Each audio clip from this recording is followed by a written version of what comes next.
살아. 꼭 살아. 피투성이가 되더라도 살아. 너를 위해서가 아니라 널 죽이고 싶었어라도. 불 꺼진 어둠 속 저 멀리서 누군가의 울음소리가 들려왔다. 그 울음은 억눌려 있었고 소리 없는 절규처럼 심장을 때렸다. 백설이었다. 그녀는 자신의 손으로 살인을 저지를 뻔한 이 밤을 피처럼 시퍼렇게 차가운 바닷물 속에서 되뇌고 있었다. 그날 밤 세리가 그녀의 침대 위에서 자고 있는 모습을 보았을 때 숨이 턱 막혔다. 수십 번도 더 떠오른 장면. 미소가 죽어가던 그 병원 침대 위의 모습. 그리고 법정에서 그 모든 죄를 부정하던 세리의 차가운 눈빛. 그런 세리가 지금 자신의 침대 위에서 평온히 자고 있다는 사실에 서리는 다시금 분노로 끌어올랐다. 베개를 들었고 죽이고 싶었다.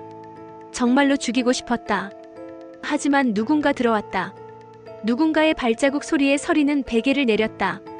살인을 저지를 뻔한 충동은 그렇게 한순간에 멈춰섰지만 그녀의 심장은 이미 수없이 찢겨나가 있었다. 그리고 다음 날 아침, 세리는 사라졌다. 서리는 그녀가 자취를 감췄다는 사실에 묘한 감정에 휩싸였다. 죽이려 했던 아이. 하지만 죽이지 못했고 결국 자신이 그 아이를 걱정하고 있다니 인간은 왜 이렇게 모순적인가? 스스로에게 되물으며 서리는 세리를 찾아 해안가로 나섰다. 그리고 그곳에서 본 장면은 그녀의 두 다리를 꿰뚫듯 무너뜨렸다. 세리가 바다로 걸어 들어가고 있었다. 그녀는 신발을 벗고 천천히, 아주 천천히 파도 속으로 걸어가고 있었다. 세리야. 서리는 미친 듯이 달려갔다. 세리야, 안 돼. 안 돼. 그 목소리를 들은 세리는 멈칫했지만 이내 바닷물 속으로 몸을 던졌다. 그 순간 백설이는 망설이지 않았다. 옷을 입은 채 휴대폰도 가방도 모두 내팽개치고 그대로 바닷물로 뛰어들었다. 세리를 향해 헤엄쳤다. 온몸이 차가운 물에 감싸이자 심장이 얼어붙는 듯 했지만 그녀는 포기하지 않았다. 안 돼, 넌 죽으면 안 돼. 너는 살아야 돼. 미소를 대신해서라도. 파도가 세차게 몰아쳤지만 서리는 세리의 몸을 간신히 잡아 끌었다. 차가운 물속에서 반쯤 정신을 잃은 세리를 끌어안고 그녀는 소리쳤다. 살아, 꼭 살아. 피투성이가 되더라도 살아. 이건 널 위해서가 아니라 내가 인간으로 남기 위한 마지막 기회야. 한참 후 해안가에서 사람들이 몰려들었다. 경체도 있었다. 그녀는 멀리서 그 장면을 지켜보다가 눈물이 나와버렸다.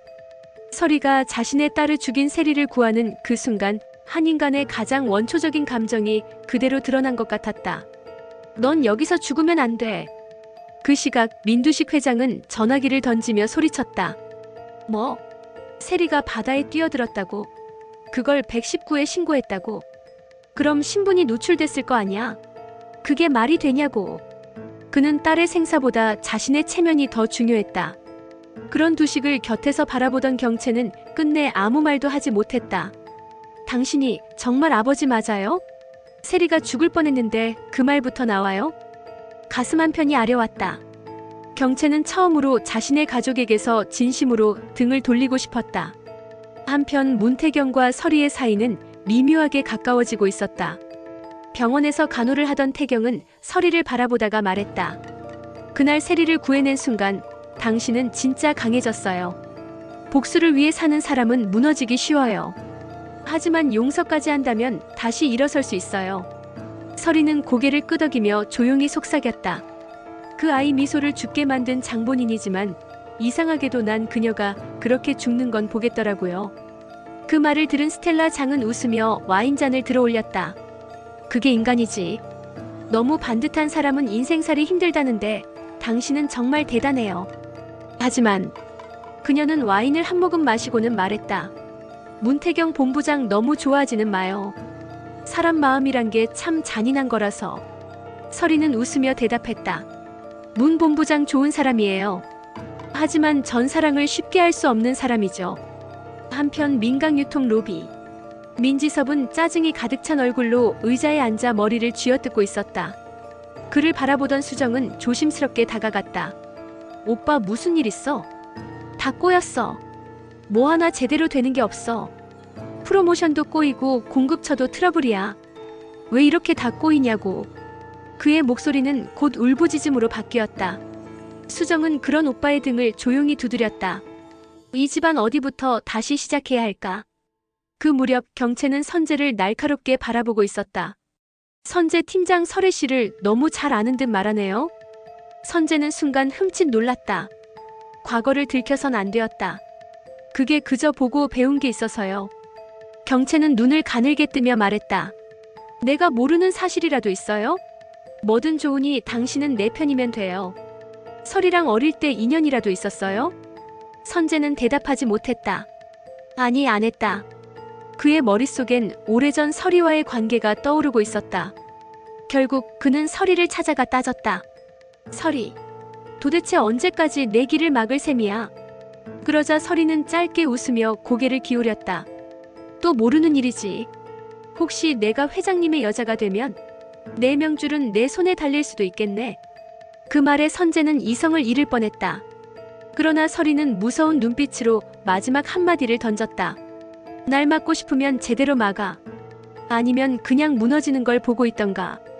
그리고 다음 날 민강유통 사무실에는 전기세일 프로모션 관련 회의가 진행 중이었다. 지섭은 제안서를 들고 회의실에 들어섰고 경채는 뒤에서 그를 지켜보며 중얼거렸다. 이 기회로 뭔가 바꾸려고 하는 거구나. 근데 왜 자꾸 설이의 그림자가 겹쳐 보이지? 바다에서 시작된 그날의 사건은 사람들의 마음에 오래도록 파문을 일으켰다. 살고 싶어서가 아니라 죽이고 싶지 않아서 구한 생명. 그 속에서 설이는 조금씩 복수라는 단어 대신 치유라는 감정을 배워가고 있었다. 하지만 그녀는 모른다. 이 작은 흔들림이 또 다른 거대한 전쟁의 서막이 될 것임을.